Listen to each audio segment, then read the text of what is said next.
ভারতের লোকসভা নির্বাচনে তৃতীয় দফায় নজরদারি শক্ত করতে কড়া নির্দেশ ডিএমএসপিদের। কমিশনের তরফে জানানো হয়, নির্বাচন উপলক্ষে 596 কোম্পানি রাজ্যে মোতায়েন থাকবে, যা সমস্ত রাজ্যের মধ্যে সর্বোচ্চ। কোথাও কোনো গোলমাল দেখতে পেলেই সেখানে পৌঁছে যাবে কুইক রেসপন্স টিম ও কমিশনের অবজারভাররা।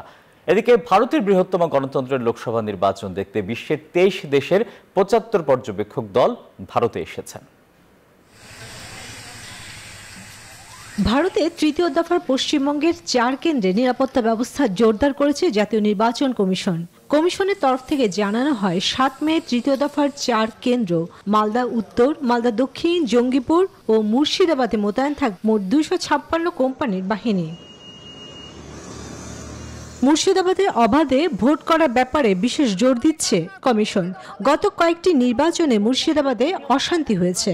সম্প্রতি রাম নবমীর মিছিলে হামলার ঘটনায় জেলার শক্তিপুরে উত্তেজনা ছড়ায়। এরপর থেকেই জেলায় শান্তিপূর্ণ নির্বাচন করানো বড় চ্যালেঞ্জ বলে মনে করছেন কমিশন। নির্বাচন কমিশনের তরফে জানানো হয়েছে, তৃতীয় দফা নির্বাচনে মালদায় মোতায়েন থাকবে মোট 142 কোম্পানির কেন্দ্রীয় বাহিনী। মুর্শিদাবাদে মোতায়েন থাকবে 114 কোম্পানি বাহিনী। প্রতিটি বুথে ওয়েবকাস্টিং এর ব্যবস্থা থাকবে। কোথাও সংঘর্ষ হলে সেখানে পৌঁছে যাবে কুইক রেসপন্স টিম ও কমিশনের অবজারভাররা।